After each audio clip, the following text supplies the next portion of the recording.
Buka lembaran hari yang penuh keberkahan bersama kami, Programa 1 RRI Cirebon, kanal informasi dan inspirasi dalam Mutiara Pagi.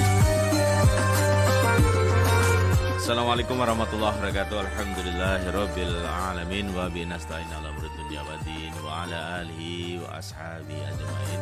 Amma ba'd. Para pendengar RRI Cirebon, alhamdulillah pada kesempatan pagi hari ini, pagi yang semoga saja dipenuhi oleh keberkahan dari Allah Subhanahu wa taala, dan insyaallah Anda akan bersama kami dalam Mutiara Pagi Interaktif hingga nanti pukul 6 waktu Indonesia Barat sebelum Anda menyimak berita daerah pagi. Dan pada kesempatan pagi hari ini pendengar, rangkaian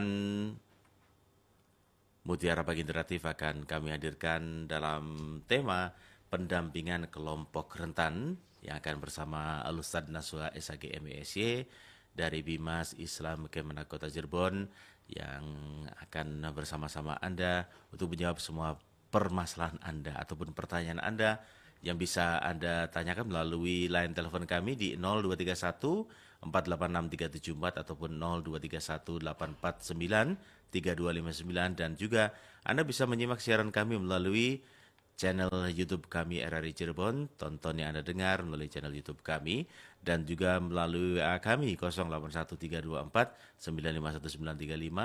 Berbagai pertanyaan Anda yang Anda akan bersama kami dalam Mutiara Pagi Interaktif. Baik pendengar, alhamdulillah sudah hadir bersama kami Al-Ustadz Nasuha SAG MESY dari Bimas Islam Kemenak Kota Cirebon, sekaligus juga sebagai Dai Kamtibnas Polres Cirebon Kota yang akan bersama-sama Anda hingga nanti pukul 6. Kita akan menyapa terlebih dahulu Al-Ustadz Nasuha yang sudah hadir di studio. Assalamualaikum Pak Ustadz. Waalaikumsalam warahmatullahi wabarakatuh. Baik, apa kabar Ustadz? Alhamdulillah. Semoga sehat selalu Ustadz ya. Alhamdulillah sehat. Masih banyak masyarakat yang membutuhkan ilmunya Ustadz. Amin, amin. Baik, silakan Ustadz untuk menguraikan kajian terlebih dulu sebelum pendengar bisa berinteraksi bersama kita dalam tema pendampingan kelompok rentan. Silakan Pak Ustadz. Assalamualaikum warahmatullahi wabarakatuh. Waalaikumsalam warahmatullahi wabarakatuh. Bismillah, alhamdulillah. Alhamdulillahilladzi arsala rasulahu syahidan wa mubasysyiran wa nazira wa da'iyan ilallahi biiznihi wa sirajan munira. Asyhadu an la ilaha illallah wahdahu la syarikalah al-malikul haqqul mubin wa asyhadu anna muhammadan abduhu wa rasuluh shadiqul wa'dil amin. Allahumma salli wa sallim wa barik ala sayyidina Muhammad wa ala alihi wa ashabihi wa barik wa sallim ajma'in. Rabbi israh li sadri wa yassir li amri wahlul 'uqdatam min lisani yafqahu qawli. Ya Fattahu ya Alim, iftah lana futuhal arifin. Para pendengar setia RRI Cirebon, kanal inspirasi dan informasi yang dimuliakan oleh Allah Subhanahu wa taala. Alhamdulillah pada saat ini saya pribadi, Mas Fian, para kru RRI juga para pendengar dimanapun berada telah diberikan karunia dari Allah Subhanahu wa taala berupa nikmat kesehatan, nikmat diberikan umur panjang, lebih-lebih nikmat iman dan Islam. Mudah-mudahan kita semua termasuk orang yang pandai bersyukur atas nikmat yang Allah berikan kepada kita. Amin. Salah satu di antara bukti syukurnya adalah melaksanakan salah satu kewajiban umat Islam, yakni thalabul ilmi. Salah satunya adalah melalui Mutiara Pagi, siaran RRI Cirebon, kanal inspirasi dan informasi. Mudah-mudahan kita semua termasuk orang yang mudah-mudahan kita mendapatkan ziyadatul ilmi dan mendapat ridha Allah Subhanahu wa taala. Amin ya rabbal alamin. Salawat ma'assalam semoga tercurah limpahkan kepada junjungan kita Nabiyana wa Habibana Muhammad sallallahu alaihi wasallam, dan semoga tersampaikan pula kepada para keluarganya, para sahabatnya, para tabi'in, para tabi'in, dan mudah-mudahan kita selaku umatnya mendapat syafaat ila yaumil qiyamah. Amin. Amin amin ya rabbal alamin. Para pendengar RRI dimanapun berada, Pada edisi hari Rabu tanggal 7 Mei 2025, saya melanjutkan materi tentang pendampingan kelompok rentan episode yang ketiga. Para pendengar dimanapun berada, 2 minggu dan kemarin juga kita telah membahas tentang diantaranya salah satu di antara pendampingan kelompok yang rentan yang pertama adalah kaitannya dengan suami atau istri yang menikah sekian tahun tidak dikaruniai anak. Kebanyakan di masyarakat itu ketika tidak punya anak, kalau meninggal suami, istri kadang-kadang disuruh keluar dari tempat tinggalnya. Atau sebaliknya ketika yang meninggal istri, suami pun sama. Siapa yang mengusir, siapa yang tidak mendapatkan yang menghalangi adalah keluarga, yakni saudara kandungnya istri atau saudara kandungnya suami. Padahal suami istri ini sangat penting sekali dan saling mewarisi antara satu dengan yang lainnya. Maka perlu kita dampingi ketika terjadi persoalan ini.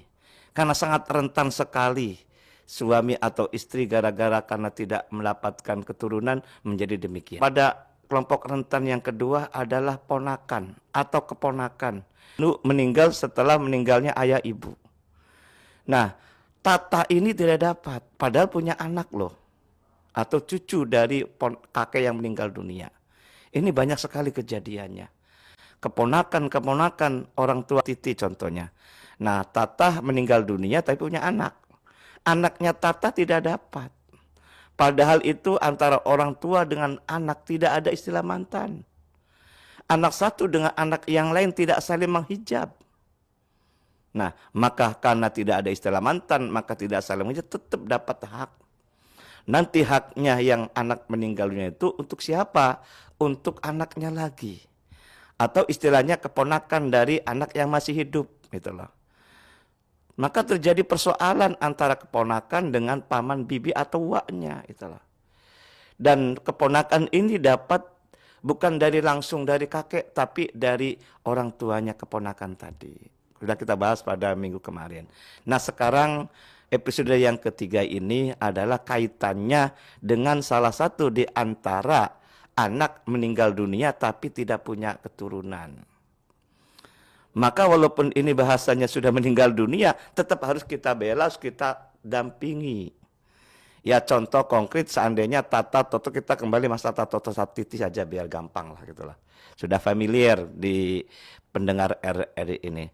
Tata anak pertama punya anak. Toto anak yang kedua tidak punya anak. Titi anak yang ketiga punya anak. Nah kita kasusnya kaitannya dengan masalah ini. Toto ini adalah anak yang kedua tapi meninggal tidak punya anak.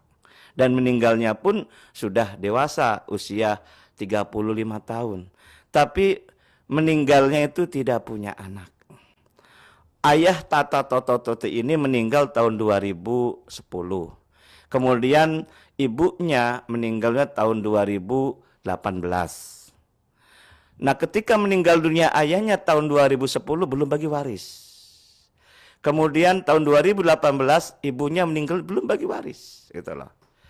Ternyata Toto di antara anak tadi meninggal dunia pada tahun 2020. Itulah. Nah saat pembagian warisnya itu tahun 2025 sumpama.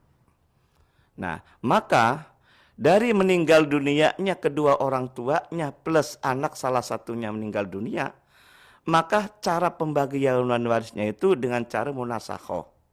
Munasakhoh itu artinya pembagian waris dalam waktu yang sama tapi orang meninggal dunia dalam waktu yang berbeda. Pertama yang dibagi miliknya suaminya atau ibu bapaknya anak-anak karena meninggal tahun 2010 tadi. Selesai tahap pertama, tetap Toto dapat hak waris.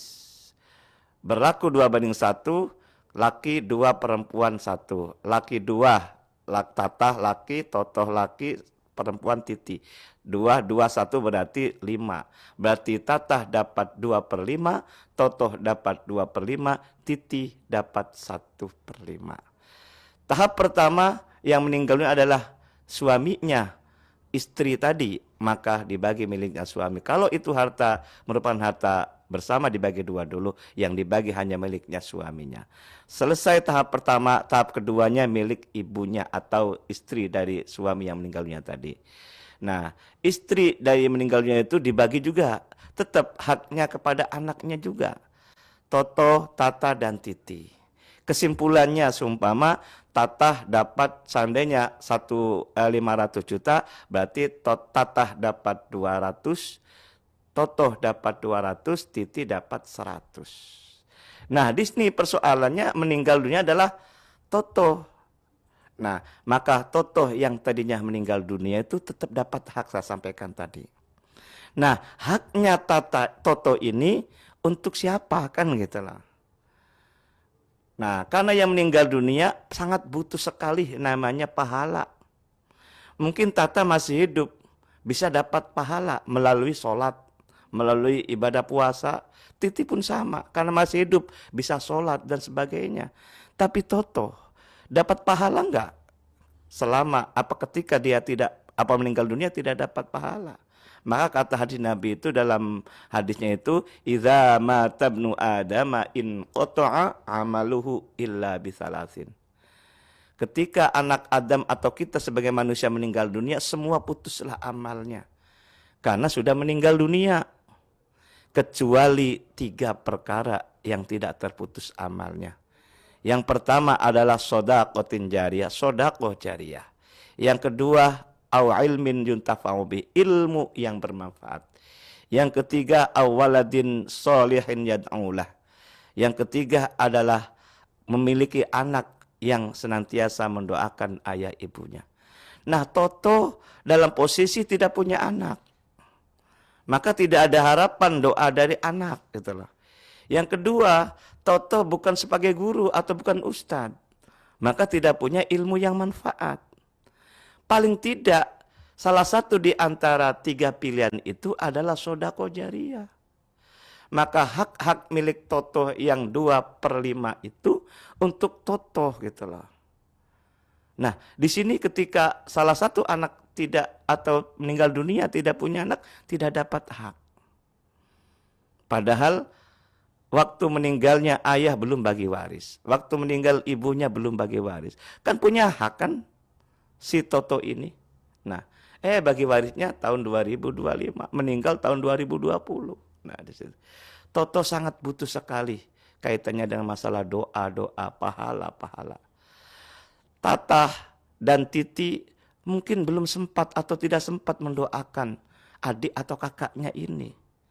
Maka secara fleksibel atau secara otomatis ketika harta miliknya Toto meninggal dunia itu kalau disodakohkan jariyah atau dititipkan ke masjid atau ke madrasah atau ke TPQ gitu loh.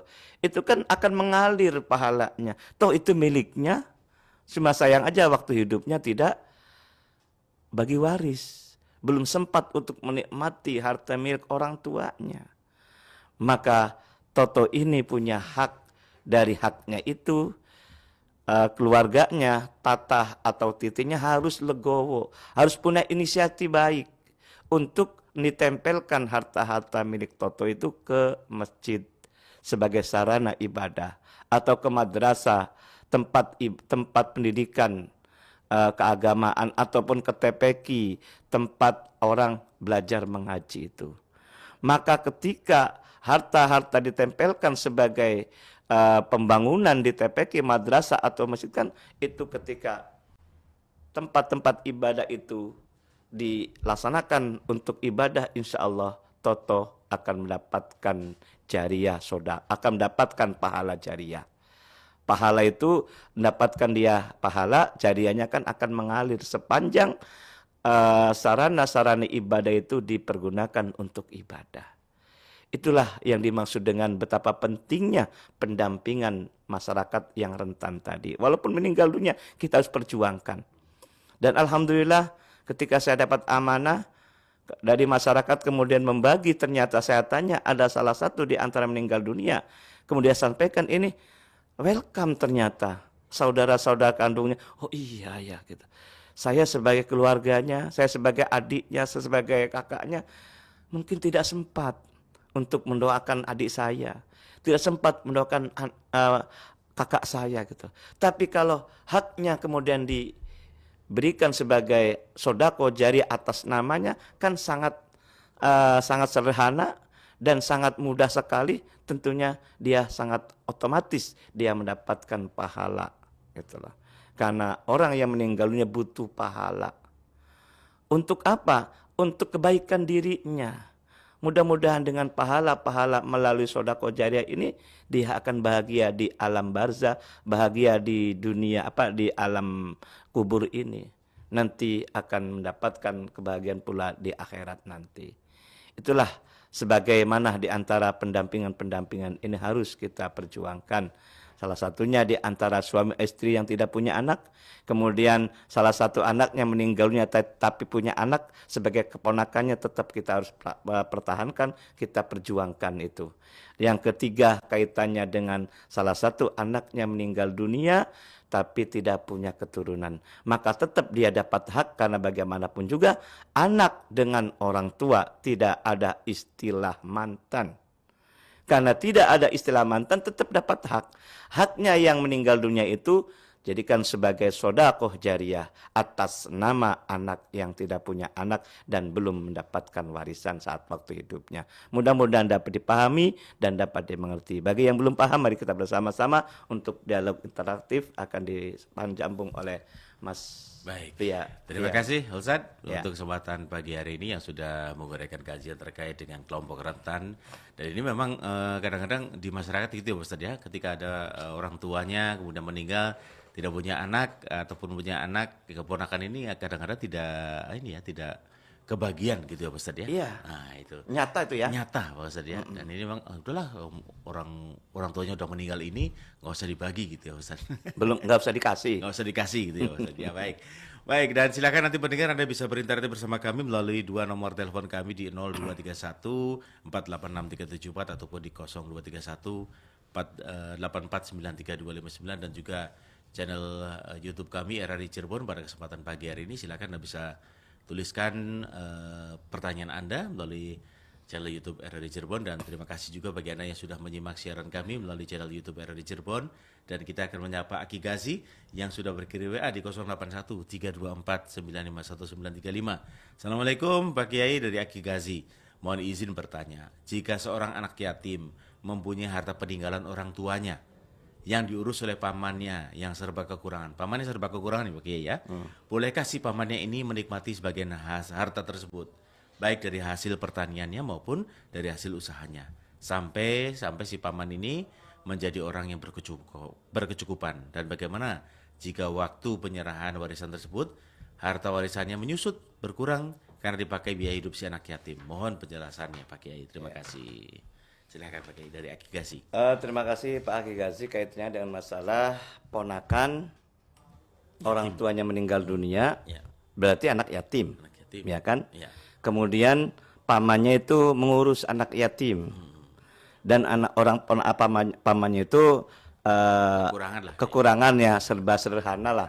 Bolehkah untuk memanfaatkan harta milik anak yatim itu? Kita bicara masalah Al-Quran, tepatnya pada surat An-Nisa ayat 10.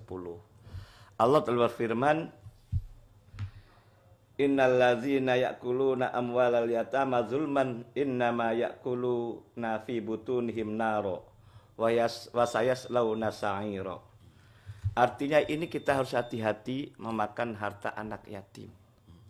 Karena ketika memakan harta anak yatim bagaikan makan bara api dalam perutnya. Ya. Nah di situ. Kalau sekiranya ini anak yatim ini belum cakap, berarti anak yatim masih kecil ya, Masih kecil. di bawah usia. Belum balik lagi. Pak. Ya, tapi tetap kita harus memberikan motivasi terutama untuk pendidikan itu loh. Nah, kalaupun pamannya itu tidak berkecukupan ataupun hidup sederhana, boleh, tapi jangan itu aji mumpung bahasanya. Ya, ya. Jangan gara-gara ini anak yatim tidak mengerti, maka kemudian digunakan sewenang-wenang gitu loh. Betul. Hanya secukupnya saja bersama dengan anak yatim sebagai ponakan. Toh bukan orang lain, keponakan sendiri. Walaupun seandainya tidak punya anak, tidak punya harta pun anak yatim tersebut tetap paman atau bibi atau ini harus memberikan motivasi, memberi makan. Toh anak yatim ini, apalagi kalau anak yatimnya kaya, gitu loh. Maka disinilah harus pendampingan pula. Siapa yang mendampingi? Yakni paman, bibi atau wa. Tapi hanya itu hartanya, maka ya secukupnya saja. Jangan ibaratnya haji mumpung. Nah gitu. Boleh, tapi jangan disalahgunakan. Secukupnya saja, sama-sama dengan anak yatim sebagai ponakannya untuk menikmati lah, katakan menikmati harta milik anak yatim, orang tuanya meninggal dunia tapi punya harta, boleh. Ya, tapi apalagi ini tapi apa secukupnya. Ya, apalagi kan misalkan anak yatim ini diwariskan sawah gitu, kemudian pamannya yang mengolah gitu, boleh ya? Boleh, ya? harus didampingi kan gitu loh. Ya, ya. Boleh. Tapi tadi awas, hati-hati dalam Al-Quran itu memakan barang anak yatim bagaikan makan bara api dalam perutnya. Maka ini sebagai standarnya, jangan sampai menyalahgunakan, gitu loh. Ya. Tapi boleh, tapi secukupnya. Karena bagaimana juga namanya paman juga manusia, butuh makan kan, gitu loh. Tapi jangan sewenang-wenang, gitu loh. Baik, Ustaz, kita akan menjawab pendengar yang akan bergabung. Silakan pendengar, kalau Anda ingin bergabung bersama kami, dan mohon maaf kalau sedang dijelaskan saya tidak angkat teleponnya Anda yang bergabung, dan kita jelaskan terlebih dulu supaya lebih enak ke pemaparan dari yang bertanya, kemudian dijawab oleh Pak Ustadz, dan sebelum Anda akan bersama kami, kita akan menyapa Anda yang akan bergabung di line telepon terlebih dulu. Assalamualaikum, silakan. Waalaikumsalam warahmatullahi wabarakatuh, Bung Piana Alwansyah. Silakan Ibu Indra.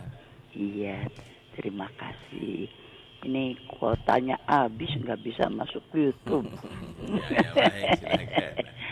Assalamualaikum warahmatullahi wabarakatuh. Ustadz bersemangat kita. Ustadz Nasuh Fakih. Ya, mencermati. Kalau kuota habis tuh pikirannya jadi kemana-mana, Pak Ustadz, nggak fokus. Iya. Tapi mendengar tadi ya, kalau mengurusi yang dekat-dekat, pendampingan yang masih bisa dilakukan. Nah, bagaimana kalau keadaannya kacau balau seperti ya yang udah jelas aja peperangan di Palestina itu. Nah, bagaimana mengurusi anak yatim, mengurusi waris, mengurusi apa yang bisa diperbuat. Nah, dan pola seperti itu juga kadang terjadi di keadaan yang kecil gitu di antar keluarga, atau biasanya saling ingin menang sendiri kalau keadaannya kayak gitu. Yang ini rasanya benar, yang ini rasanya benar. Jadi keadaan bisa agak kacau. Alhamdulillah kalau kita dalam keadaan yang kondusif ya, mengadakan pendampingan juga akan lebih terasa manfaatnya. Terima kasih. Baik. Terima kasih Bung Bian. Terima kasih, Bu. Assalamualaikum warahmatullahi wabarakatuh. Waalaikumsalam warahmatullahi wabarakatuh. Ibu Indra, terima kasih. Baik, sebelum dijelaskan silakan bagi Anda yang akan bergabung di line telepon di 0231 486 374 ataupun 8493259 untuk kesempatan pagi hari ini. Terima kasih juga bagi Anda yang sudah bertanya melalui channel YouTube RRI Cirebon. Ada satu dari Abi Agus. Assalamualaikum Pak Ustadz, kapan sebaiknya waktu pembagian waris jika ada salah satu yang ditinggalkan oleh pasangannya? Apakah harus segera atau bagaimana? Oke, Pak Abi Agus, terima kasih. Nanti kita akan jelaskan setelah kita jawab. Baik, kita akan jelaskan terlebih dahulu Pak Ustadz dari pertanyaan Ibu Indra terkait dengan kondusivitas pembagian harta waris itu seperti apa? Silakan Pak Ustadz. Ya emang ketika menggawaris harus kondusif juga gitu loh. Dan ketika meninggal dunia pun ini pertanyaan Pak Agus juga harus kondusif juga. Masa baru kemarin meninggal baru bagi-bagi waris itu loh. Kemarin juga ada orang bertanya pada saya baru meninggal tanggal 2 April. Kan berapa hari kan? Ya. Baru 1 bulan ya. Ini gimana? Karena salah satu keluarganya pengen segera bagi waris. Dan kadang-kadang keluarganya ini mengambil hak sebelum bagi waris. Yang tadi kemarin itu. Ya, ya. Sore sekitar jam 15 itu di KUA itu loh. Nah, ini baru meninggal gitu loh. Paling tidak, ini pertanyaan dari Pak Agus, ini paling tidak kapan itu loh. Ya. Dilihat kalau yang meninggal dunia suami ya setelah masa idah selesai. Oke. Paling cepat. Paling cepat 40 hari ya berarti. Iya. Ya, oke. Berarti bukan 40 hari. 3 bulan ya. Masa idahnya istri ditinggal suami itu kata Al-Qur'an 4 bulan 10 hari. Oke. Itulah. 4 bulan 10 hari ini tidak boleh bagi-bagi waris. Sebabnya apa? Pembagian kan syariat Allah. Ya, ya. Iddah juga sama syariat Allah. Ketika menjalankan syariat Allah jangan menabrak syariat yang lain gitu loh. Kalau yang meninggal dunia suami maksimal paling cepat adalah 4 bulan 10 hari. Karena masih masa berkabung. Yang kedua, untuk menghilangkan bekas-bekas, mohon maaf, spermanya suami yang tadi. Ketika mau menikah lagi kan sudah bebas kan gitu loh. Karena sudah haid 3 kali lah gitu loh. Nah di situ. Kemudian kalau yang meninggal dunia istri itu loh. Paling cepat itu kalau saya sih 100 hari setelah meninggalnya si istri tadi. Walaupun suami tidak ada iddah. Ya. Iya kan? Ditinggal istri kan nikah lagi juga boleh cepat, tapi kan masa sungguh terlalu kan gitu loh. Jadi paling cepat kalau meninggal dunia suami setelah masa iddah selesai, yakni 4 bulan 10 hari. Oke. Kalau yang meninggal dunia istri paling cepat setelah 4 bulan. 100 hari. Di mana 100 hari ini berarti kan 3 bulanan ya. 3 bulan. Di mana 100 hari ini untuk menjaga ketika ada orang-orang yang punya hutang, punya piutang dengan orang yang meninggal dunia. Berarti meninggal dunia kan punya hutang kan? Meninggalkan hutang ya. Meninggalkan si mayit hutang. ini, Pak Ustadz. Nah, Ya. gitu loh. Oke. Jangan sampai sudah bagi-bagi waris ada orang nagih hutang. Nah, di situ. Jadi paling cepat itu lagi-lagi kalau meninggal dunia suami berapa? Setelah masa iddah selesai 4 bulan 10 hari. Itu. Kalau meninggal dunia istri paling cepat adalah 100 hari. Persoalan mengenai kondusivitas ini gitu loh. Baru 1 minggu bagi waris kan belum kondusif. Iya kan? Iya. Itu. Ibaratnya kata orang Jawa sih tanahnya masih merah katanya. Masih merah gitu, masih basah. Masih basah gitu. Kan gitu loh. Iya. Nah, di situ. Nah, jangan terlalu kelamaan juga. Iya. Malah kelamaan itu 1 tahun belum bagi-bagi waris. Tidak boleh juga. Karena misi pembagian waris adalah supaya orang yang meninggal dunia di alam barzah tenang. Oke.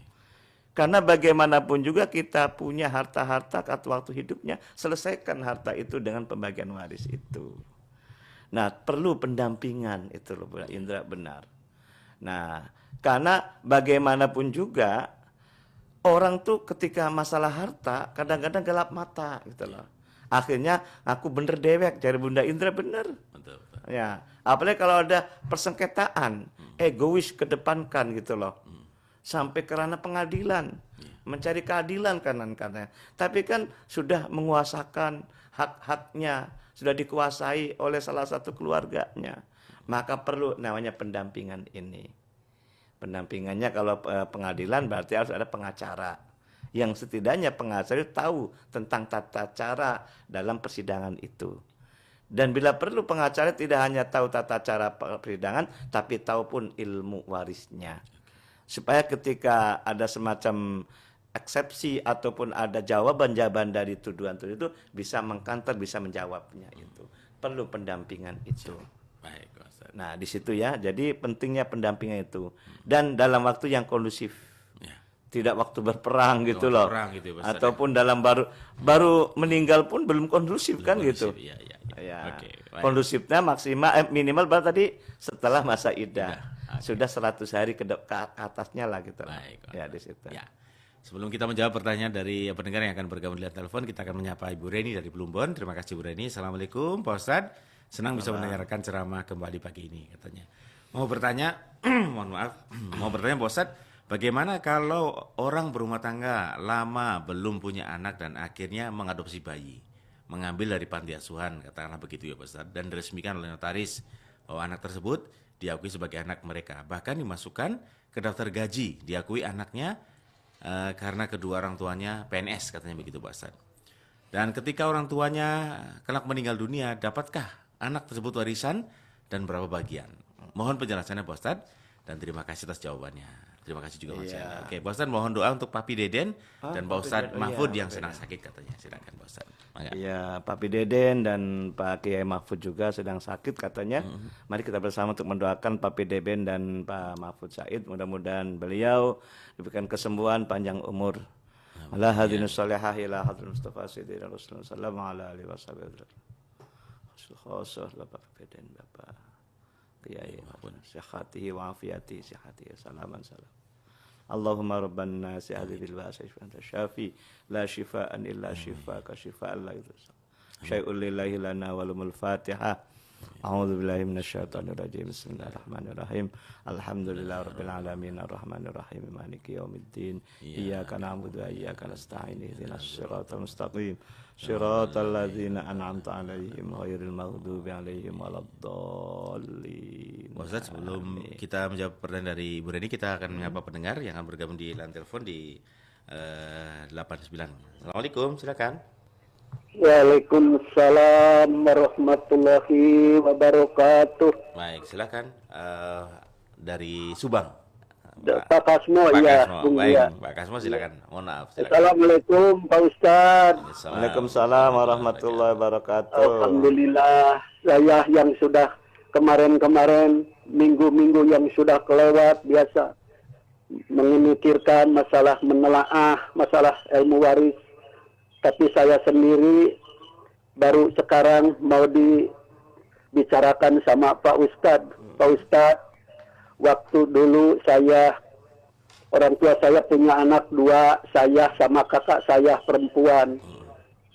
Nah, seorang tua sudah meninggal, ditinggalnya cuma rumah sama lahannya 10 bata. Ya, saya tahun 90 berangkat di rumah ke desa Sukasari ini, Kalijati, mengikuti perempuan. Tapi itu dijual sama kakak saya sampai 35.000, cuman saya kebagian 75 juta. Saya cuman kebagian 10 juta. Saya minta, tapi dianya menentang.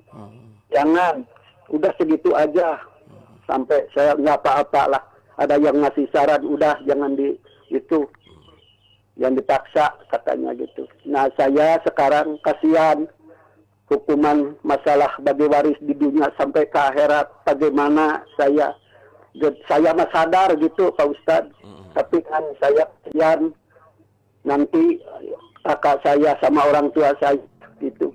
Nah, segitu Pak Ustadz minta diterangkan saya bagaimana keluarganya. Ada berapa keluarga Bapak? Saudaranya berapa selain Pak Asmo? Ada 2. Ada 2. Cuma 2, saya sama kakak saya perempuan. Kakaknya laki perempuan? Perempuan. Oh iya. Iya, kakak saya perempuan cuma 2 gitu.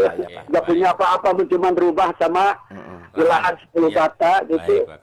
Begitu aja Pak Ustadz minta diterangkan bagaimana solusinya nanti di akhirat gitu. Assalamualaikum warahmatullahi wabarakatuh. Waalaikumsalam warahmatullahi wabarakatuh. Ini batu kesadaran Pak Ustadz ya. Iya. Walaupun agak lambat Pak, kali begitu. Tapi tidak apa-apa ya Ustadz. Iya. Bisa direkonstruksi lah kan Oke. Ustadz. Oke, baik. Terima kasih Pak Maririn sama Pak Kasmo ya. Ibu Reni. Ibu Reni. Yang kemarin Maririn sampai saya terus ya. Ibu Reni. Bu Reni di Plumbon. Kaitnya dengan Bu Reni tentang mengenai suami istri tidak punya anak kemudian mengadopsi jabang bayi tersebut dari orang lain ataupun kadang-kadang dari rumah sakit. Kemudian anak adopsi ini dimasukkan ke dalam kakaknya. Bahkan sudah ada atas namanya anak kandung. Ya kan gitu loh. Ini tidak boleh. Kenapa sebabnya? Waktu Nabi, waktu masih hidup juga, waktu zamannya Nabi, itu kan sudah biasa. Namanya adopsi anak itu. Bahkan sebelum ayat ini turun, zaman Nabi itu kan sering mengadopsi anak, termasuk Nabi Muhammad juga. Nabi Muhammad itu pernah mengangkat namanya Zaid bin Harithah. Diganti yakni Zaid bin Muhammad, karena Nabi Muhammad sebagai orang tua angkatnya. Langsung ditegur oleh Allah SWT pada surat Al-Ahzab ayat 4 dan 5. Silakan yang punya buku yang saya ini, tepatnya pada halaman berapa nih? Halaman 9 itu loh. Al-Ahzab ayat 4 dan 5 tentang keterangan bahwa tidak boleh memanggil-manggil nama atas nama orang tua angkat menjadi orang tua kandungnya itu loh.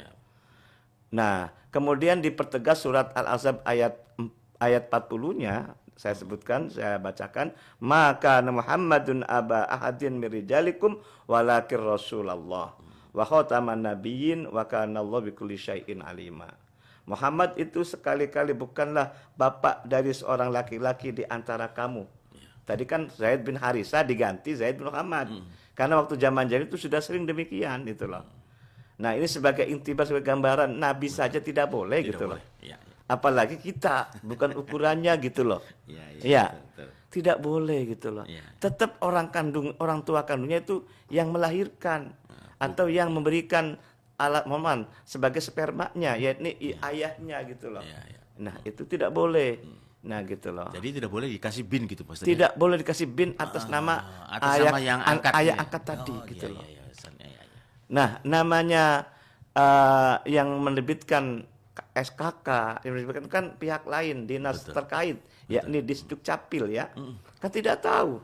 Asal persyaratannya lengkap langsung dibikinin. Oh iya, jadi Disduk Capil juga tidak tahu ya Pak Ustaz. Tidak tahu. Asli anak ini selagi punya surat nikah. Nah, dan contoh surat nikahnya menikah sudah 10 tahun suama ataupun 5 tahun.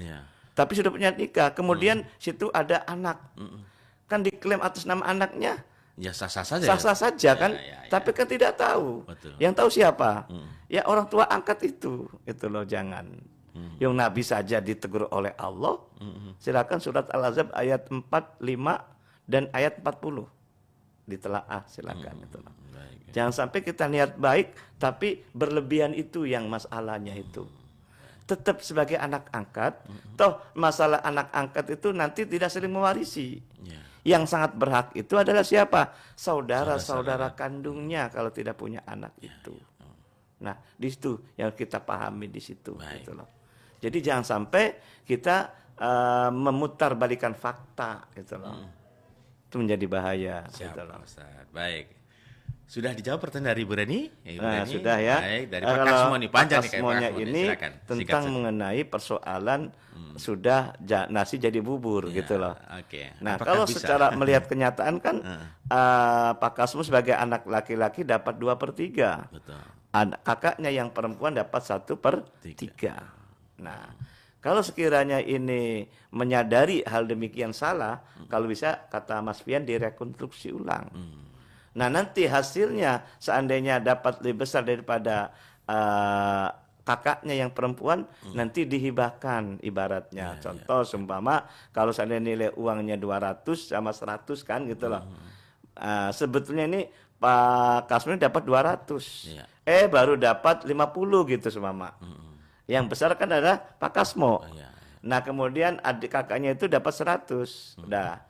Kalau supaya ikhlas dan tidak ada masalah kakaknya, itu bukan orang lain, kalau saudara kita sendiri, maka yang 150-nya menghibahkan, seakan-akan menghibahkan. Rekonstruksinya demikian. Dan semuanya harus saling menyadari dari kedua belah pihak, entah itu kakak ataupun Pak Kasmonya. Kalau kakaknya masih hidup, ya mangga komunikasikan dengan kakaknya Pak Kasmo. Itu loh salah loh sebetulnya. Bukan berarti saya ingin menuntut hak kekurangannya, tapi harus rekonstruksi. Oke, saya menerima tadi, tapi haknya itu diberikan hibah kepada kakak saya. Supaya kakaknya dalam barzah tenang dan tidak ada persoalan di kemudian hari saat waktu di akhirat itu. Gitu loh. Semuanya kata kuncinya, kata Pak Fian, menyadari. Oke, baik.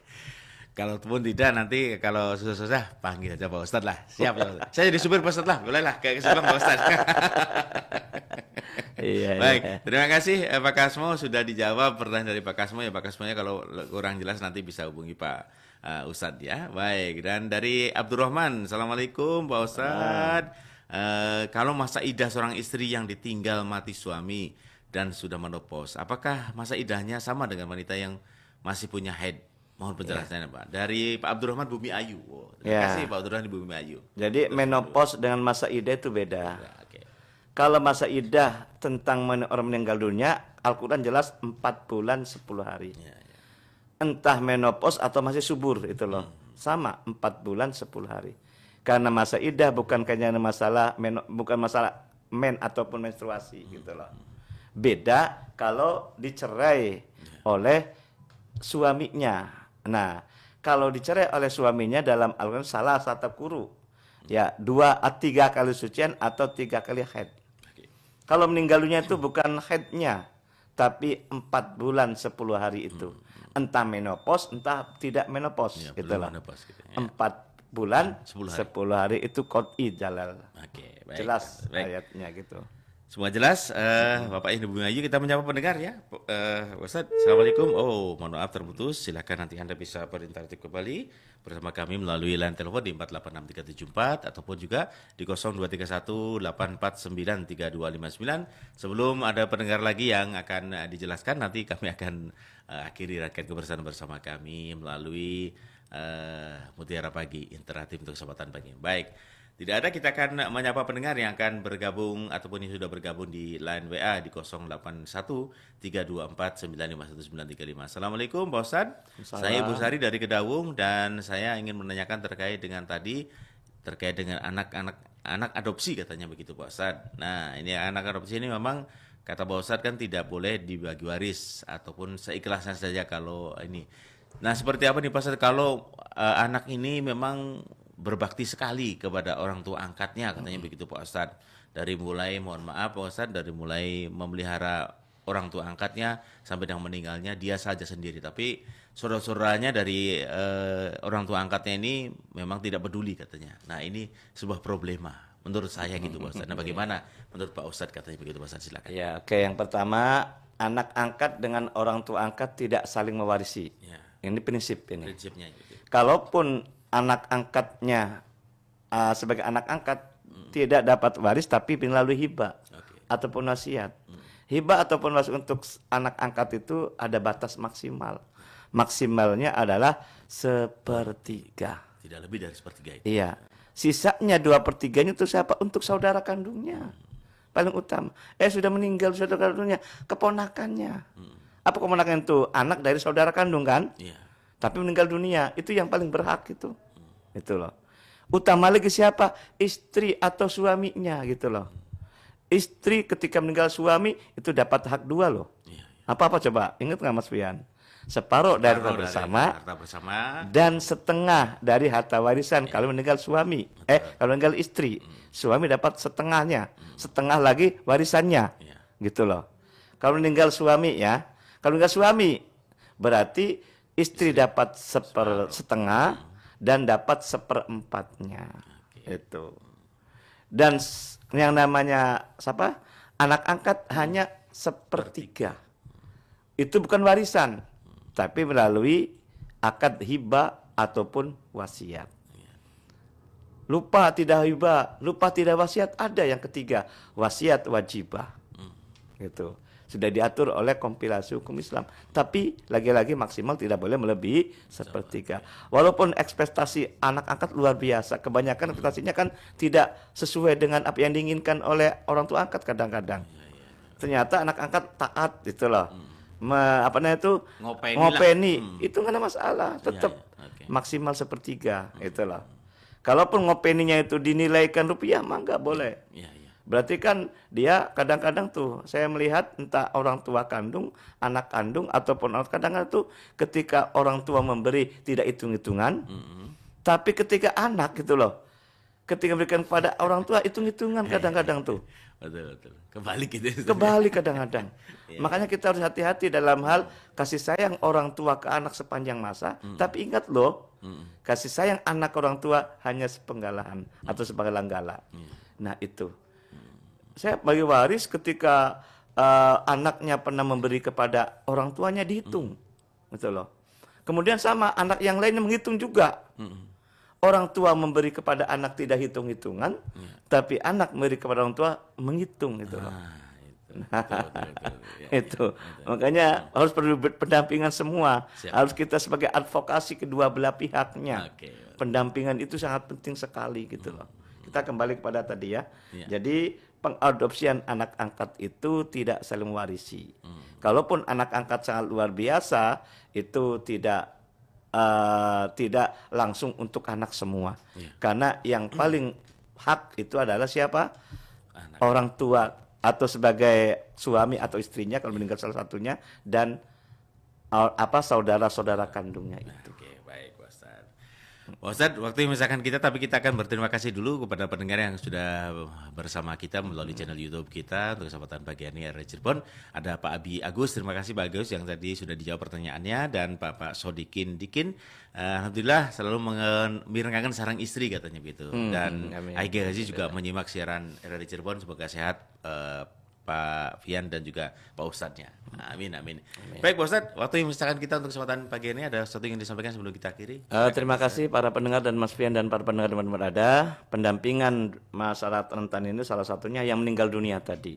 Harus kita pikirkan saudara kita yang meninggal dunia itu tetap dapat hak. Ingat, anak sama orang tua tidak ada istilah mantan.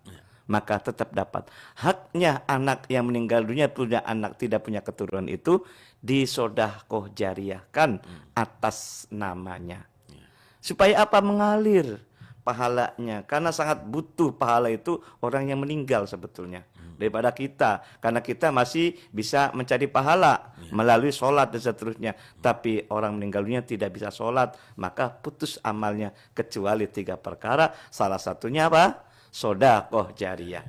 Dia dapat haknya disodaqohkan jariyah di masjid atau ke madrasah ataupun ke TPK. Mudah-mudahan berkah semuanya. Yang masih hidup walaupun sedikit berkah. Yang meninggal dunia punya hak dapat keberkahan melalui pahala yang disodaqoh jariyahkan yang dia dapatkan. Demikian, mudah-mudahan dapat dipahami dan dimengerti. Wa'alafu minkum. Wassalamualaikum warahmatullahi wabarakatuh. Waalaikumsalam warahmatullahi wabarakatuh. Pak Ustadz, sehat-sehat selalu Pak Ustadz. Amin. Dan semoga saja insya Allah nanti berjumpa lagi di minggu yang akan datang. Dan pendengar, terima kasih Anda sudah bersama kami dalam Mutiara Pagi Interaktif. Kami akhiri bila taufiq wal hidayah. Wassalamualaikum warahmatullahi wabarakatuh. Waalaikumsalam warahmatullahi wabarakatuh.